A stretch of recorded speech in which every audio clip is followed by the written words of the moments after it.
Hello everyone, welcome to channel learn with ease. आज का topic है डेप्रिसिएशन का, जिसमें हम सॉल्व करेंगे question number 31 chapter 16 DK Goyal की बुक से class 11 accounts. Online sessions, online classes के लिए आप मुझे व्हाट्सएप कर सकते हो इस नंबर पर अपना नाम और क्लास। आप मुझे टेलीग्राम पर भी फॉलो कर सकते हो।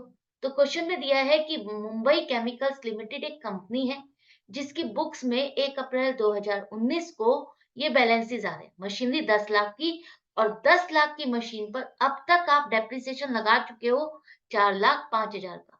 तो ये दो अकाउंट आपको बनाने हैं। फर्दर इंफॉर्मेशन है आपके पास कि 1 अप्रैल 2019 को हमने एक मशीन बेच दी 80,000 में, जो कि हमने 2 लाख रुपए की खरीदी थी। कब खरीदी थी? 1 अक्टूबर 2016 को।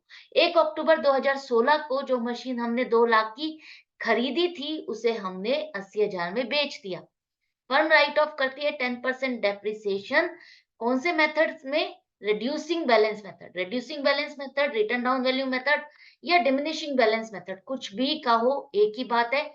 जहां पर हम हर साल का डेप्रिसिएशन लगाने के बाद जो वैल्यू बचती है मशीनरी की या जो भी एसेट है, उसी पर आप डेप्रिसिएशन लगाते हो। कॉस्ट पर हर साल डेप्रिसिएशन नहीं लगेगा।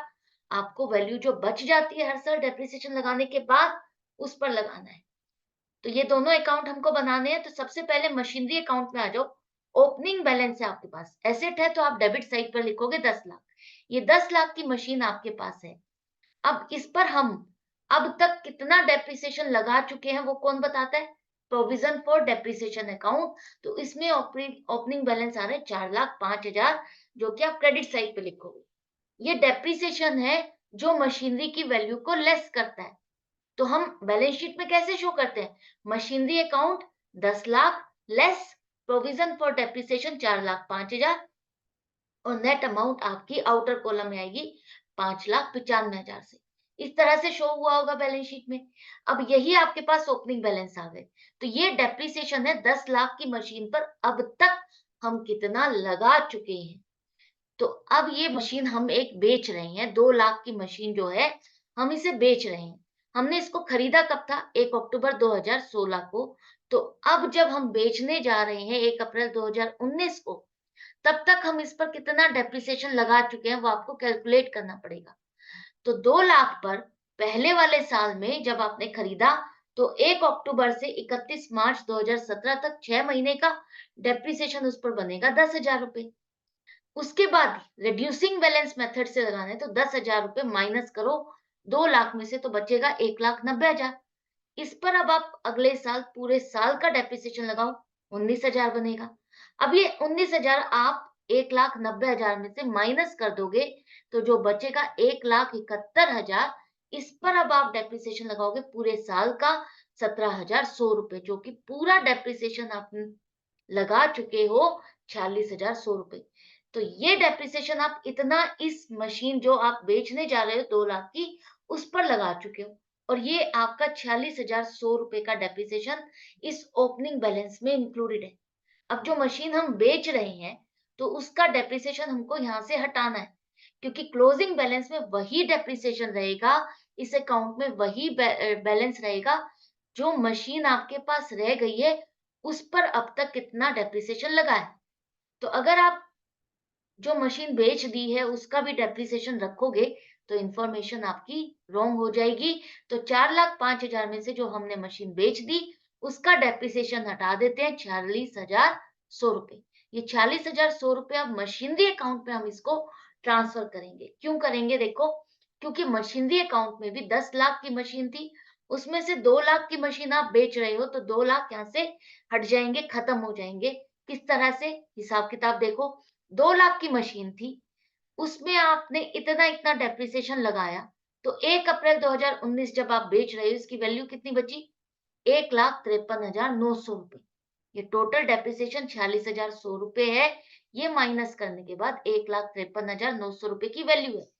इस मशीन को 1,53,900 की मशीन को 80,000 में बेचा, तो हमें 73,900 रुपए का नुकसान हो गया।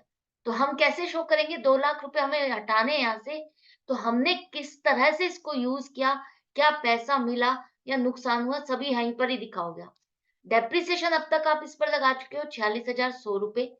बैंक में पैसा आपके 80,000 आया और इन दोनों को मिला करके जो डिफरेंस आ रहा है 2 लाख में, 2 लाख में जो कमी आ रही है वो आपका क्या है, लॉस है।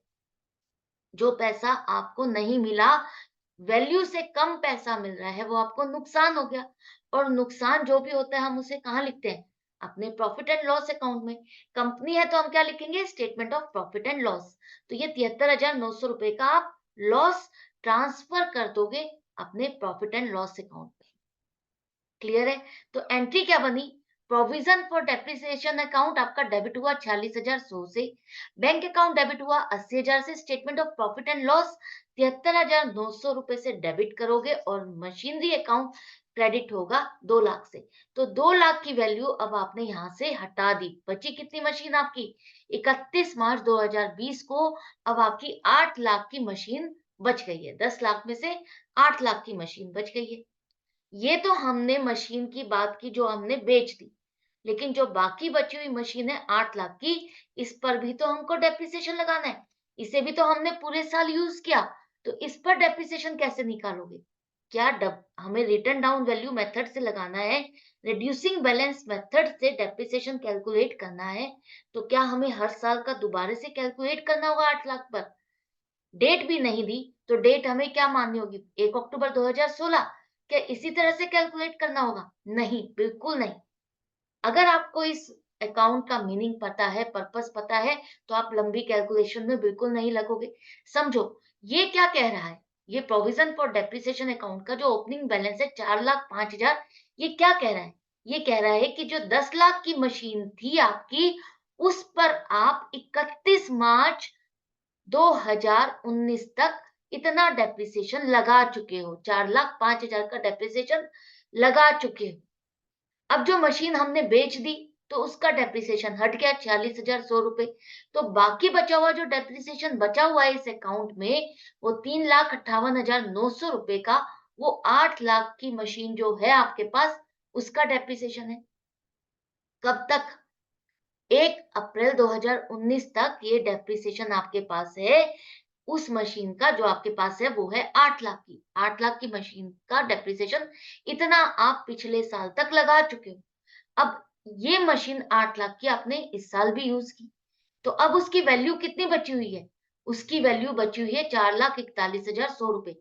8 लाख में से इतना डेप्रिसिएशन आप लगा चुके हो, इसको माइनस करोगे तो ये वैल्यू आ गई 1 अप्रैल 2019 को। ये वैल्यू बचती है इस मशीन की, जिस पर अब हम डेप्रिसिएशन लगाएंगे पूरे साल का, तो 44,110 रुपए लगेगा। आई होप आपको अच्छे से समझ में आ गया, अच्छे से क्लियर हो गया, आपको लंबी कैलकुलेशन नहीं करनी, मीनिंग समझो। ये 4,05,000 आपकी 10 लाख की मशीन का टोटल डेप्रिसिएशन है अब तक का, जब से खरीदी अब तक का। जो मशीन हमने बेच दी उसका डेप्रिसिएशन यहाँ से हटा दो, तो बाकी बची हुई 2 लाख की मशीन का डेप्रिसिएशन हमने हटा दिया, तो बाकी मशीन बची 8 लाख की, जिस पर अब तक का टोटल डेप्रिसिएशन 3,58,900 रुपए है। ये 1 अप्रैल तक का है आपका, 1 अप्रैल 2019 तक का। अब जो 8 लाख की मशीन आपकी बची हुई है, इस पर अब आपकी वैल्यू जो बची है मशीन की, 8 लाख में से इतना डेप्रिसिएशन माइनस करने के बाद जो वैल्यू बची हुई है, इस पर अब आपको डेप्रिसिएशन लगाना है 44,110 रुपए। तो ये इस साल का डेप्रिसिएशन 8 लाख की मशीन का आपका इतना खर्चा डलेगा आपके अकाउंट्स में, और नया एडिशन हो गया प्रोविजन फॉर डेप्रिसिएशन अकाउंट में कि इतना डेप्रिसिएशन इस साल आपने और लगाया, इससे आपकी मशीनरी की वैल्यू और घट गई। अब आपका प्रोविजन फॉर डेप्रिसिएशन अकाउंट में जो क्लोजिंग बैलेंस आ रहा है 4,03,010, ये क्या बता रहा है? ये बता रहा है जो आपकी मशीन बची हुई है 8 लाख की, इस पर अब तक का डेप्रिसिएशन आप इतना लगा चुके हो। क्लियर है? अच्छे से समझ में आ गया? तो ये क्वेश्चन यहाँ पर कंप्लीट हो जाता है। आई होप आपको अच्छे से समझ में आ गया होगा। नहीं समझ में आया है, डाउट है, कंफ्यूजन है, तो कमेंट सेक्शन में लिख करके पूछ सकते हो। मैं मिलूंगी आपसे नेक्स्ट वीडियो में नेक्स्ट क्वेश्चन के साथ। Good bye and take care.